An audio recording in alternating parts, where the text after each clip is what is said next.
wajjini birooshataadhaati dollobaan ajjeesan namiiti biroodhaati kaayyoo isaanii dhaalee dhaloota dhaalchise jaarraa abbaa gadaa lolee nu lolchiise jaarraa abbaa gadaa lolee nu lolchiise hirayyoo dheerateenyaa allaatti marfachiise.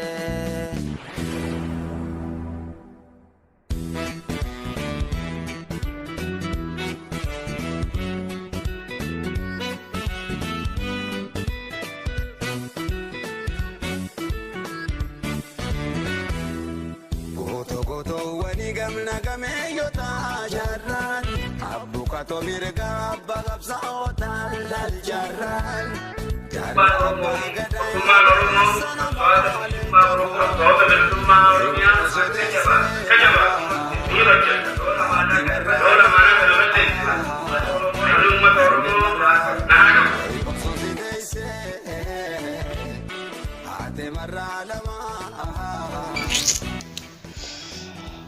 kabajamtootaaf jaalatamtoota keenya akkuma aadiyeffanne guyyaa arraantanaati seenaa gameessaa fi ogeessa qabsoo siyaasaa biyya tanaa kan ta'e jaarraa abbaa gadaa qabannee isiniif dhiyaanneeti jirra. Seenaa ogeessa kanaa caqasuudhaan akka nu faana turtan kabajaaf jaalalaan kan isin affeeraa jiru an Abdulwaasii Mahammadiin jaamam. Egaa jaarraan abbaa gadaa goota ija barbadaa kan nafxanyaa ija samitti ol goggoisaa ture. Jaarraan abbaa gadaa hawaasa Oromoo biratti jaarraa bara 1936 hanga 2013 kan qabsoo hadhooftu gaggeessaa ture. Maqaa dhaloota Abdul Karim Ibrahim Hamed jedhamuunis ni beekama. Qabsaawaa mirga Oromootiif falmaa tureef falmaa mirga dhala namaatiif jaarraan umrii isaa guutuu uummata Oromootiif qabsaa'uu keessatti kan dabarse. Jaarraan abbaa gadaa baha Oromiyaa koonyaa gaara mul'ata ganda Mudir Gooroo keessatti abbaasaa Ibrahim Hamed fi harmee isaa Moominaa Eeboo irraa bara 1936 dhalatan. Yeroo umriin barnootaaf ga'us mana barumsaa galanii barachuu eegalan.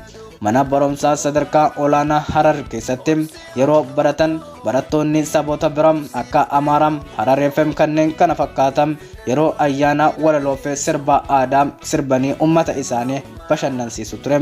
Barattoonni Oromoo garuu sababa hacuuccaa dhiibbaa fi jibbinsa irratti gaggeeffamurraa kan ka'e hirmaannaan afaanii fi aadaa ofii guddisuun hin hayyamamu ture.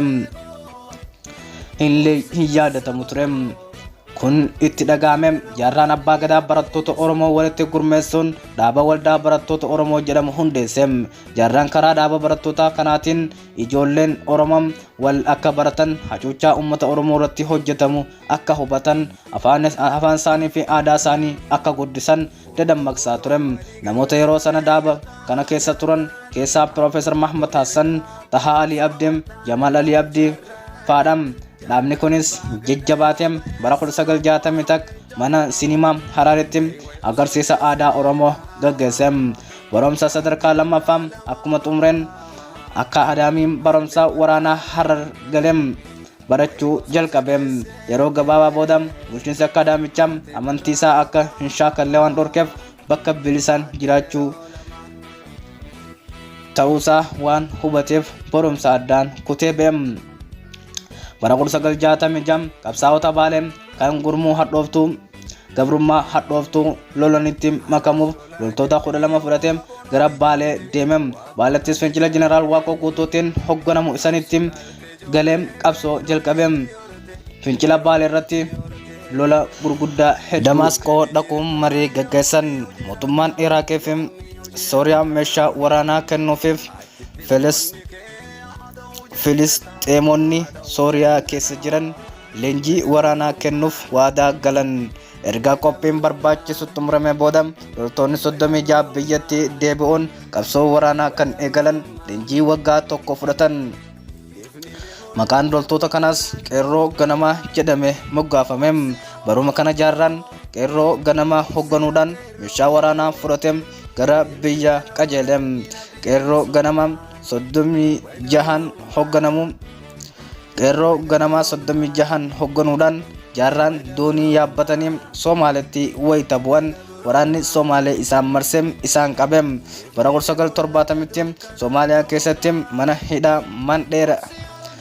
hidhaa Mandheeraa jedhamutti waggaa 5 hidhaan dabarsan.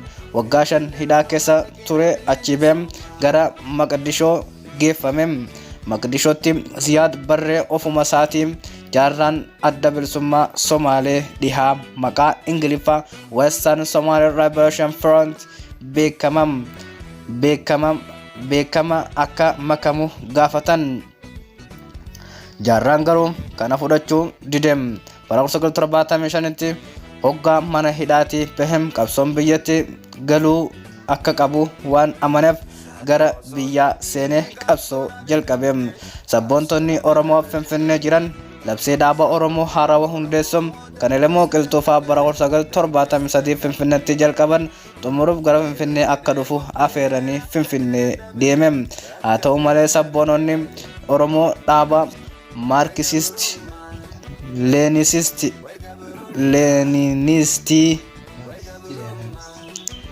Leeninisti dargii wajjin dhaabuu irratti waan qabamaniif dhaaba Oromoo hundeessuu kanarratti xiyyeeffachuu waan hin danda'amneef gara biyyaatti deebi'ee qawwee muraasaa fi rasaasa Elemoon fa'aa awwaalan fudhachuun waraana bilisummaa uume qabsoo itti fufe. Goolii diimaa dargii uummanni hedduun baqatanis waraana kanatti makaman. Yeroo muraasa booda waldiddaan sababni isaa ifa hin ta'in waraana jaarraa abbaa gadaa fi qabsaa'ota Finfinnee irraa dhufan gidduutti waan uumameef addaan ba'an. Waraanni lamaan addaan ba'us lamaanuu maqaa adda bilisummaa Oromoo jechuun waamamam. Bara 1985tti jaarraa abbaa gadaa fi hiriyoonni isaanii waraana kan isaanii adda islaamummaa bilisummaa Oromoo jechuun moggaasan. Adda bilisummaa islaamummaa Oromoo mootummaa ce'umsaa Itoophiyaa kan bara 1990 akka ijaarame keessatti hirmaatee ture. Bara 1992 mootummaa ce'umsaa keessaa bahuun gara gaarreen Harargeetti deebi'ee qabsoo itti fufe.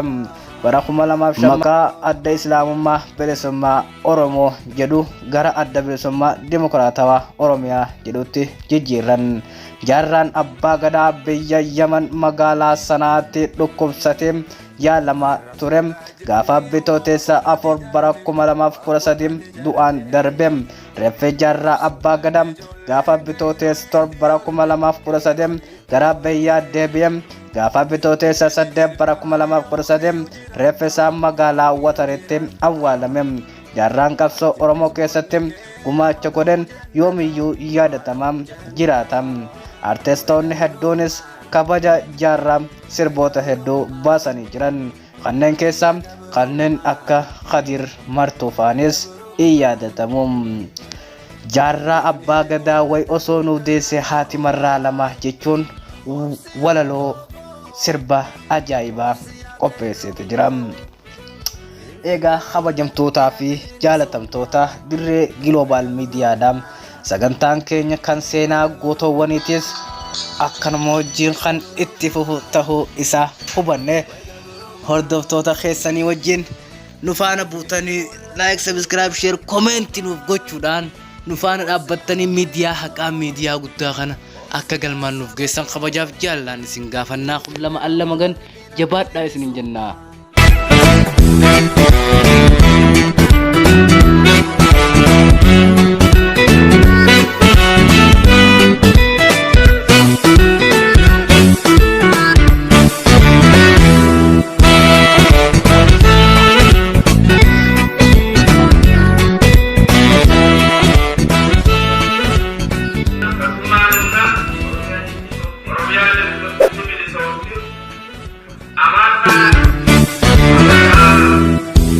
Goto wani gamna game